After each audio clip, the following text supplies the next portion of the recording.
सुविधाओं के लिए सभी अस्पतालों में सीसीटीवी लगाने पर काम चल रहा है, ताकि विभाग से ही एक एक अस्पतालों की मॉनिटरिंग की जा सके। अस्पतालों में डॉक्टरों के नदारद रहने के समय पर भी उन्होंने चिंता जाहिर की है। जल्द से जल्द इस समस्या को भी दूर करने का भरोसा दिया है। आपातकालीन सुविधाओं को भी दुरुस्त करने पर काम किया जा रहा है, ताकि मरीजों को सही समय पर इलाज मिल सके और उनकी जान बच सके। तो देखिए, एक बार फिर से स्वास्थ्य मंत्री निशांत कुमार एक्शन में दिखाई दे रहे हैं। क्या कुछ उन्होंने कहा है, सुनिए। लगे हैं, काम कर रहे हैं, जनता को बेहतर से बेहतर स्वास्थ्य सेवा दें, उन्हें हर मरीज का इलाज जल्दी हो और बेहतर से बेहतर हो, और हो सके तो डिस्ट्रिक्ट हॉस्पिटल है तो उसी लेवल पर हो जाए इलाज, और अगर जरूरत पड़े तब पटना आया जाए। लगाने के बाद जो कैमरा लगाने की बात है, जी हाँ, हमारी जितने सरकारी संस्थान हैं स्वास्थ्य, उन पे हम सीसीटीवी कैमरा लगाएंगे और सॉफ्टवेयर डेवलप करेंगे, जिससे मैं अपने विभाग से ही उनको मॉनिटरिंग कर सकूं। तो मैं निरीक्षण पर भी जाऊंगा, मैं अपनी टीम भी भेजूंगा, लेकिन अब तो हमारी कोशिश रहेगी कि यहाँ से ही कंट्रोल रूम से ही मैं सब देख लूँ, और सब अगर किसी कोई अनियमितता लगी तो उस पर कार्रवाई होगी। आप मानते हैं कि मॉनिटरिंग करेंगे, जैसे समय पर आते हैं फिर चले जाते हैं? जी हाँ, वो समस्या तो है ही। जब से ये स्वास्थ्य मंत्री का पदभार संभाला हूँ, कई समस्या सुनने को मिली हैं, जिसमें सबसे बड़ी समस्या है अनअवेलेबिलिटी, चाहे वो नर्स हों, डॉक्टर हों, पैरामेडिकल्स हों। तो हमारी कोशिश रहेगी कि डॉक्टर टाइम से ड्यूटी करें और मरीजों का इलाज ठीक से ठीक करें। अभी हम लगे हैं, हम करीबन 100 एम्बुलेंस स्टेट हाईवे और नेशनल हाईवे पर लगाने वाले हैं, ताकि कोई भी एक्सीडेंट होता है तो हम तुरंत तक उनसे पहुंचें, और जो गोल्डन आवर है हम उसमें उनको बचा सकें। और हम जाते रहिएगा अस्पतालों में? जी हाँ, ट्रॉमा सेंटर की भी बात हो रही है। कई 11 लेवल 3 का ट्रॉमा सेंटर बनाने जा रहे हैं, हम लोग डेवलप कर रहे हैं, उससे बातचीत हो रही है। पटना में आरजेडी के 30वें स्थापना दिवस को लेकर शहर में बड़े बड़े पोस्टर और बैनर लगाए गए हैं। पार्टी कार्यालय के बाहर लगे एक पोस्टर में लालू प्रसाद यादव को जननायक बताया गया है। कार्यकर्ताओं ने उनकी तुलना भगवान कृष्ण के गोवर्धन पर्वत प्रसंग से कर दी है और उन्हें गरीबों का संरक्षक बताया है।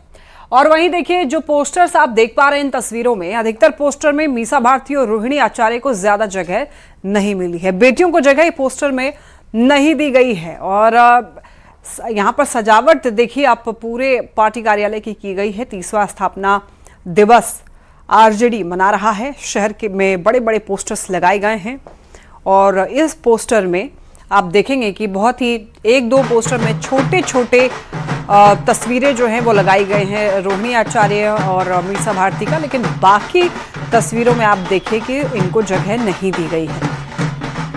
जनता दल का आज 30वां स्थापना दिवस समारोह है, और ऐसे में एक तरफ जहां पूरे पार्टी कार्यालय को सजाया गया है और चारों तरफ जो है वो यहाँ पे पोस्टरों से है, वो पूरा शहर जो है वो पटा हुआ है। अलग अलग तरह के जो है पोस्टर जो है वो पूरा यहाँ पे लगाए गए हैं। नए नए पोस्टर जो है स्थापना दिवस के लगाए गए हैं। वहीं दूसरी तरफ जो है एक पोस्टर जो है और यहाँ कार्यालय के सामने जो है वो यहाँ पे लगाया गया है, और इस पोस्टर के जरिए जो है देखिए राष्ट्रीय जनता दल के 30वां स्थापना दिवस समारोह है। कर्पूरी जी तो है ही है, लेकिन इस सदी का जो है कर्पूरी जी अपने सदी का है, इस सदी का जननायक लालू जी है। और जो जितना उत्पीड़न जननायक कर्पूरी ठाकुर ने झेला, उससे ज्यादा उत्पीड़न हमारे राष्ट्रीय अध्यक्ष लालू जी झेल रहे हैं। इस पोस्टर में क्या दर्शाने की कोशिश? इस पोस्टर में देखिए लालू जी हाथ नहीं उठाए हुए हैं, लालू जी अपनी अंगुली पर ही राष्ट्रीय जनता दल को 30 साल से खड़ा किए हुए हैं। और जिस प्रकार भगवान कृष्ण पर्वत को उठा करके लोगों को छाह देने का काम किया था, लोगों को बचाया था गरीबों को, उसी प्रकार लालू जी राष्ट्रीय जनता दल का गठन करके गरीबों को सींचने का काम कर रहे हैं, गरीबों को जिंदा रखने का काम। जो रोहिणी की जो छोटी सी तस्वीर है और मीसा की जो तस्वीर है वो यहाँ पे लगी हुई है इस छोटे से तस्वीर में, वरना उसके बाद जितने भी पोस्टर लगे हुए हैं उसमें मीसा और रोहिणी की तस्वीर आपको कहीं पे दिखाई नहीं पड़ेगी बड़े पोस्टरों में। ये इकलौती जो तस्वीर है, पोस्टर बैनर जो है, वहाँ पे मीसा और रोहिणी की जो तस्वीर है वो लगाई गई है। तस्वीरों के जरिए ये बताने की कोशिश है कि आरजेडी के आज भी जो है लालू प्रसाद यादव जो है वो सर्वे सर्वा हैं। कार्यकारी अध्यक्ष के रूप में तेजस्वी यादव जो है पूरी कमान संभाले हैं और पार्टी का पूरा नेतृत्व अब उनके हाथों में है। देखना होगा कि पार्टी को किस तरीके से और मजबूत करते हैं। कैमरा पर्सन दीपक के साथ Ravi S Narayan, news 18 Patna. RJD के स्थापना दिवस के मौके पर पार्टी दफ्तर में कार्यक्रमों का आयोजन किया जा रहा है। वहीं आरजेडी स्थापना दिवस के दिन बीजेपी प्रदेश अध्यक्ष संजय सरावगी ने बड़ा दावा किया। ये कहा कि आने वाले साल में आरजेडी समाप्त हो सकती है। उन्होंने कह दिया है कि इसके संकेत पहले भी दिखाई दिए हैं। अपने अस्तित्व को खोज रही है राजद। आम जनता में का तो भरोसा इनके दल से उठ चुका है, वो दिखाई पड़ रहा है। ऐसा नहीं है विधानसभा चुनाव से पहले बड़ी बड़ी बातें कर रहे थे, ऐसा जनता ने सुपड़ा साफ किया कि होश ठिकाने नहीं है। इसीलिए मुझे नहीं लगता है आने वाले समय में राजद जो है बिहार में कहीं रहने वाली है। बांका से बड़ी खबर, महिला हत्याकांड में बड़ा खुलासा हुआ है। प्रियंका हत्याकांड में खुलासा करते हुए बताया गया है कि पुराने शौचालय टैंक से शव बरामद। सिंचाई विभाग के शौचालय से टैंक बरामद किया गया है। 28 जून को ये मामला सामने आया था। महिला का सिर कटा हुआ शव मिला था। जिलेबिया मोड़ थाना क्षेत्र का ये मामला है। पति विवेक पंडित गिरफ्तार हुआ है इस मामले में। सास विमला देवी भी गिरफ्तार हुई हैं। बेलहर एसडीपीओ ने पुष्टि की है। पूरे मामले की जांच पड़ताल में पुलिस जुटी हुई है। सिंचाई विभाग के टैंक से बरामदगी 28 जून को सामने आया था ये मामला। देखिए यहाँ पर सिर कटा हुआ एक शव बरामद हुआ था और पुराने शौचालय टैंक से शव की बरामदगी हुई थी। बताते चले आपको 28 जून को यह मामला सामने आया था और जिलेबिया मोड़ थाना क्षेत्र का मामला है जिसमें पति विवेक पंडित को गिरफ्तार किया गया है। सास विमला देवी भी गिरफ्तार हुई हैं। बेलहर एसडीपीओ ने पुष्टि की है इस पूरे मामले की और हालांकि जांच पड़ताल में पुलिस की टीम जुटी हुई है। पति और सास पर इस पूरे मामले में कार्रवाई। ज्यादा जानकारी के लिए न्यूज 18 संवाददाता नागेंद्र हमारे साथ जुड़ चुके हैं। नागेंद्र, महिला हत्याकांड मामले में क्या कुछ बड़ा खुलासा हुआ है? देखिए, महिला की सिरकटी लाश मिलने के बाद बांका पुलिस उसको चुनौतीपूर्ण लिया था और मामला सामने आने के बाद सबसे पहला शक हुआ था उसके पति और सास पे।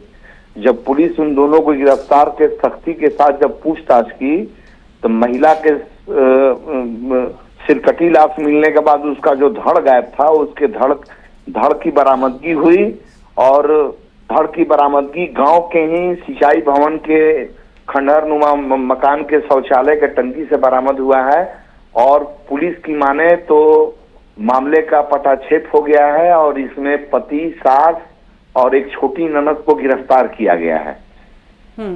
और लेकिन नागेंद्र, पुलिस प्रशासन का क्या कहना है? जांच पड़ताल में क्या सामने आया है?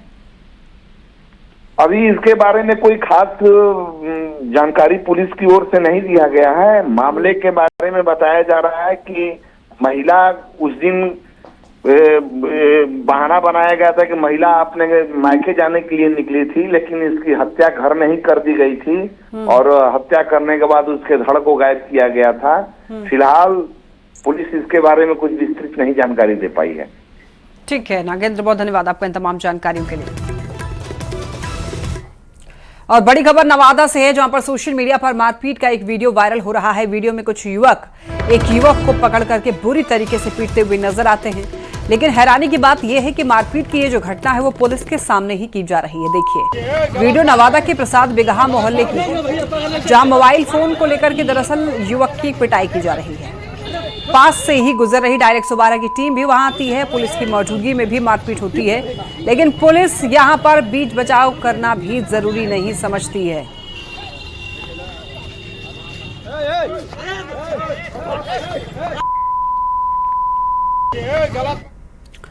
कटिहार से बड़ी खबर, महिला की मौत से सनसनी। देखिए ससुराल वालों पर हत्या का आरोप लगा है। गला घोंटकर हत्या कर देने का ये आरोप मृतक के परिजनों का आरोप है। पहले भी दहेज को लेकर विवाद हुआ था।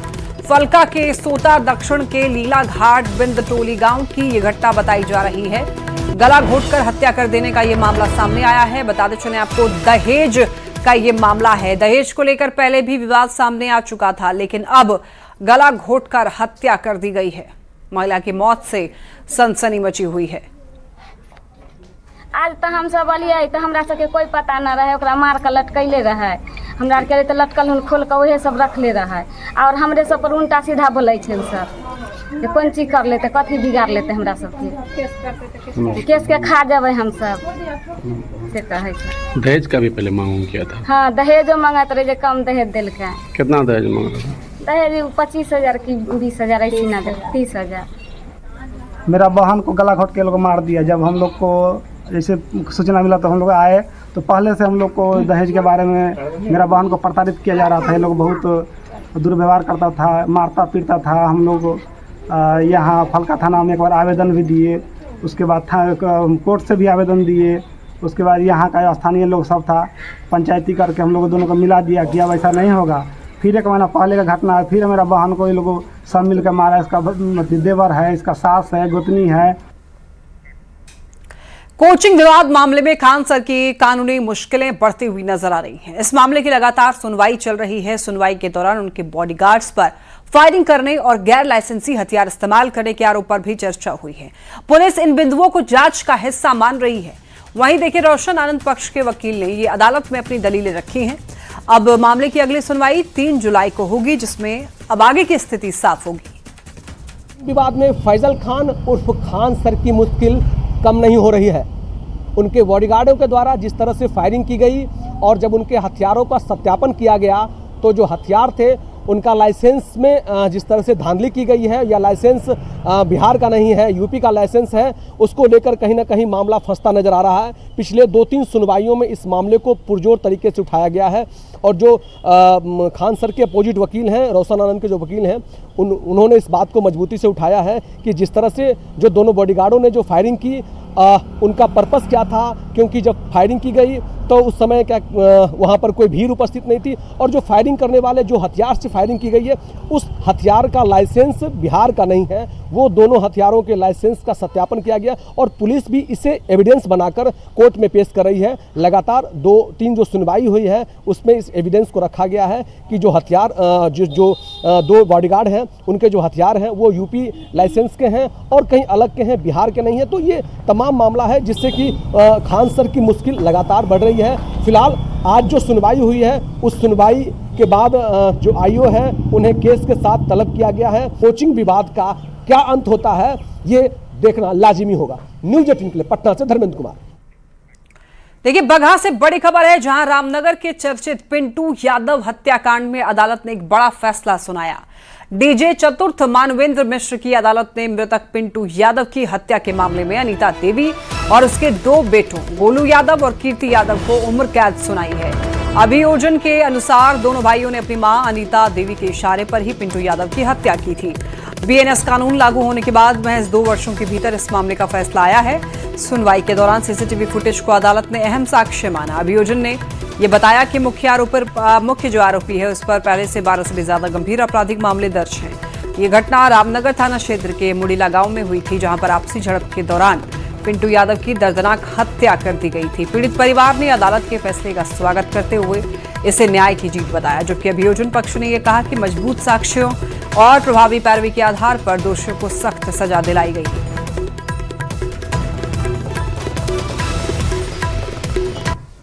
इतना बड़ा फैसला दिया है, कैसे देखते हैं, कितना इंसाफ मिल रहा है? बहुत बढ़िया इंसाफ मिला है हमको, पूरा न्याय मिला है, पूरा इंसाफ मिला हुआ है जज साहब के यहाँ से। क्या मामला था? पूरा मामला था कि हमारे घर पर था वो जो रास्ता वो सब घेर रहा था, हम लोग माना किए, उसी में सब हमारे साथ मारपीट किया। जो मेरे भाई ननक यादव को वहाँ पर मार दिया, उसके इलाज के लिए हम लोग रामनगर सरकारी हॉस्पिटल पूगे। उसी में पिंटू यादव को ये सब इतना मारा कि उसका हत्या हो। उसकी माँ बोली कि मुआ दो, दोनों को जो होगा सो देख लेंगे। तो गोलू यादव और कीर्ति यादव ने इतना मारा कि मेरे भाई को ऑन द स्पॉट मौत हो गया सरकारी हॉस्पिटल में। बड़ी सजा सुनाई जी, बगहा न्यायालय द्वारा 4th ADJ श्री मानवेंद्र मिश्रा के न्यायालय द्वारा 3 अभियुक्तों को आजीवन कारावास की सज़ा सुनाई गई है। इस गोलू यादव, कीर्ति यादव और अनीता देवी को सजा दी गई है। रामनगर के चर्चित पिंटू यादव हत्याकांड में कोर्ट ने एक मां सहित उनके 2 बेटों को आजीवन कारावास की सजा सुनाई है और नई बीएनएस की धारा के तहत सीसीटीवी को आम फुटेज मानते हुए कोर्ट ने यह बड़ा फैसला दिया है तो निश्चित तौर पर अपराधी चाहे कितना भी शातिर क्यों नहीं हो, देर न देर सजा मिलती जरूर है। मुन्ना राज, न्यूज़ 18, बगहा। बिहार में बड़े पैमाने पर आईपीएस का ट्रांसफर हुआ है। 12 आईपीएस का तबादला कर दिया गया है। देखिए, पंकज दरात का एसवीयू और एटीएस से तबादला हुआ है। सुधांशु कुमार को एसवीयू का अतिरिक्त प्रभार दिया गया है और साथ ही साथ देखिए प्रीता वर्मा को अग्निशमन विभाग और होमगार्ड की डीजी बनाई गई। और आपको बताते चलें कि बिहार में पुलिस महकमे में इस वक्त बड़ी फेरबदल देखने को मिली है। 12 आईपीएस के साथ साथ 53 डीएसपी का भी तबादला कर दिया गया है।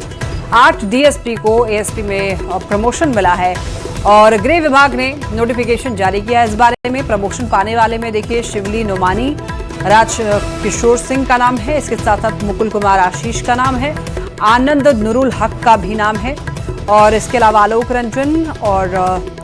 रंजन, सोनू कुमार राय और उपेंद्र कुमार यादव भी शामिल हैं।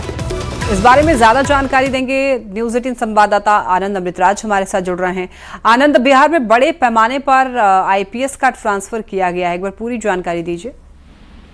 देखिए, निश्चित तौर पे ये एक बड़ा घटनाक्रम है और 12 आईपीएस अधिकारियों का तबादला किया गया है। श्रीमती प्रीता वर्मा जो महानिदेशक सह अध्यक्ष प्रबंध निदेशक थे बिहार पुलिस भवन निर्माण की, उन्हें महानिदेशक सह महासमादेष्टा गृह रक्षा वाहिनी एवं अग्निशमन सेवाएं में पदस्थापित किया गया। निर्मल कुमार आजाद जो पुलिस महानिदेशक थे बिहार में प्रशिक्षण में, उन्हें अतिरिक्त प्रभार दिया गया पुलिस महानिदेशक मद्य निषेध एवं राज्य स्वास्थ्य नियंत्रण ब्यूरो बिहार के लिए। लेकिन सबसे महत्वपूर्ण है पंकज कुमार दरात अपर पुलिस महानिदेशक थे आतंकवाद निरोध दस्ता बिहार पटना में। इसके अलावा अतिरिक्त प्रभार में थे अपर पुलिस महानिदेशक विशेष निगरानी इकाई। आपको याद होगा कि रिसूसी के मामले में इन्होंने इनकी टीम ने बहुत का और कुछ दिन पहले प्रेस कॉन्फ्रेंस कर इस बारे में पूरी जानकारी दी थी।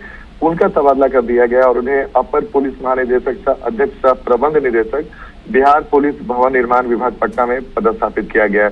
इसके अलावा सुधांशु कुमार जो वरिष्ठ आईपीएस अधिकारी है अपर पुलिस महानिदेशक, उन्हें अतिरिक्त प्रभार में भी थे अपर पुलिस महानिदेशक यातायात बिहार पटना, उन्हें अपर पुलिस महानिदेशक यातायात बिहार पटना के अतिरिक्त अपर पुलिस महानिदेशक विशेष निगरानी इकाई यानी कि सुधांशु कुमार बिहार के अपर पुलिस महानिदेशक विशेष निगरानी इकाई बनाया गया। ये एक सबसे महत्वपूर्ण तबादले में सबसे महत्वपूर्ण खबर यही कि पंकज दरात को हटाकर उनके जगह सुधांशु कुमार को अपर पुलिस महानिदेशक विशेष निगरानी इकाई अतिरिक्त प्रभार दिया गया है।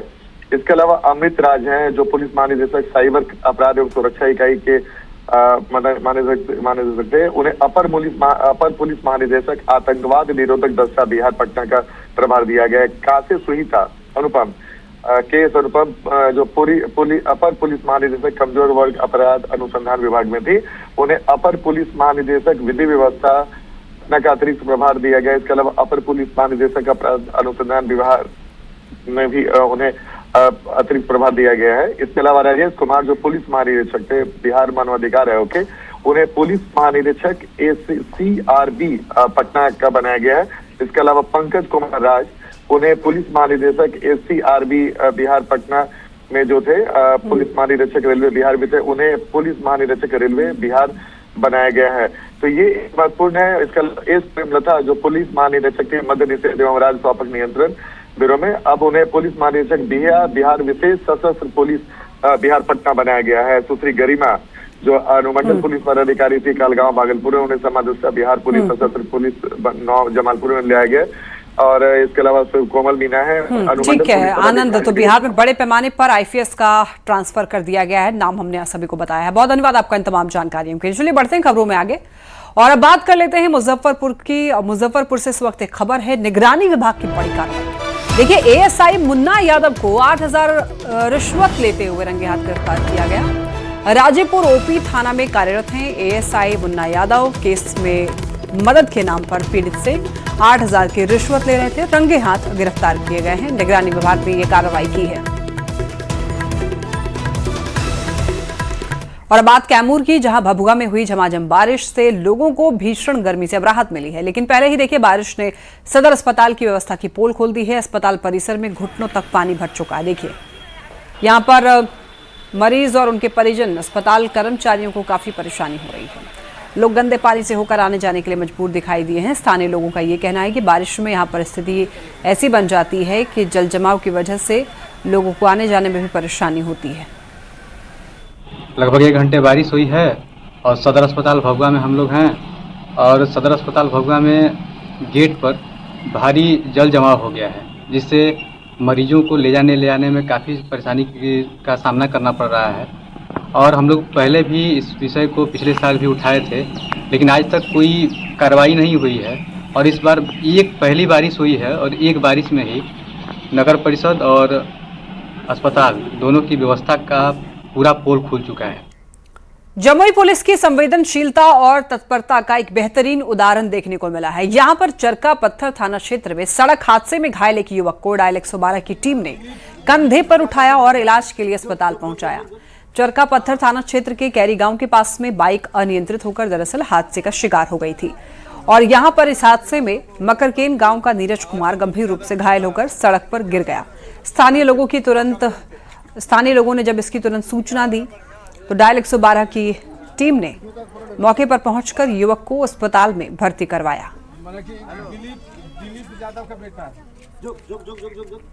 खबर दानापुर से, जहां बेहटा में पुलिस ने कट्टा लहराकर दहशत फैलाने के आरोप में एक युवक को गिरफ्तार किया। पुलिस को सूचना ये मिली थी कि आनंदपुर निवासी प्रमोद कुमार राय हथियार दिखाकर लोगों में डर का माहौल बना रहा है। इसके बाद सिटी एसपी पश्चिम के निर्देश पर एसआईटी का गठन किया गया, छापेमारी की गई पुलिस और साथ ही साथ पुलिस ने आरोपी को उसके घर से गिरफ्तार किया। उसकी निशानदेही पर एक देसी कट्टा, 2 जिंदा कारतूस भी बरामद किए गए और इस मामले में एफआईआर दर्ज कर आगे की कार्रवाई की जा रही है। ग्राम अलहनपुरा के प्रमोद राय पिता स्वर्गीय हंस कुमार राय अपने गांव में हथियार लहराते हुए देखे गए। उक्त सूचना के आलोक में नगर पुलिस अधीक्षक महोदय पश्चिमी पटना के निर्देशन में एक छापामारी दल का गठन किया गया, जिसका नेतृत्व पुलिस निरीक्षक अमित कुमार थानाध्यक्ष बेटा कर रहे थे।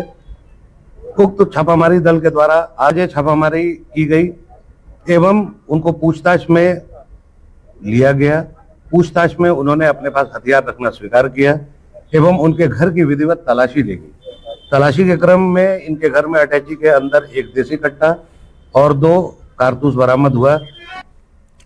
देखिए, औरंगाबाद से बड़ी खबर है। वैन पलटने से एक बड़ा हादसा हो गया। आपको बताते चलें कि दरअसल स्कूल वैन पलटकर नहर में जा गिरा। इसकी वजह से इस घटना में करीब 12 बच्चे घायल हो गए। अब देखिए, जो बच्चे घायल हुए हैं उनको अस्पताल पहुंचाया गया है। अंबा नबीनगर रोड पर कुटुंबा के तमसी मोड़ के पास की यह घटना है। ये जो स्कूल वैन है ये सेंट जेवियर हाई स्कूल की थी। गाड़ी महुआ धाम की तरफ बच्चों को अंबा ला रही थी। उन सभी को यहाँ पर प्राथमिक चिकित्सा देने के बाद जिनको ज़्यादा दिक्कत थी उनको सदर अस्पताल औरंगाबाद रेफर किया गया।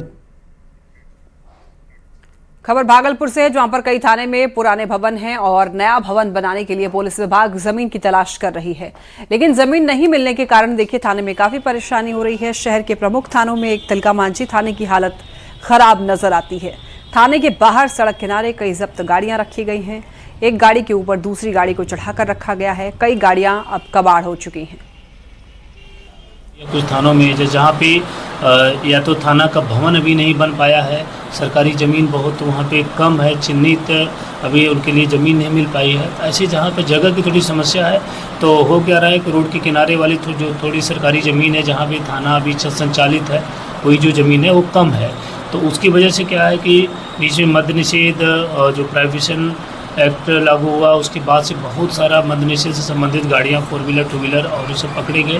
तो उसकी वजह से गाड़ियों की संख्या काफ़ी हो चुकी है और जहाँ जिस थाना में जगह है वहाँ पे तो ये कोई समस्या नहीं है, लेकिन जिस थाना में अपना भवन नहीं है अपना प्रॉपर और ज़मीन थोड़ी कम है तो वहाँ पे ये समस्या। और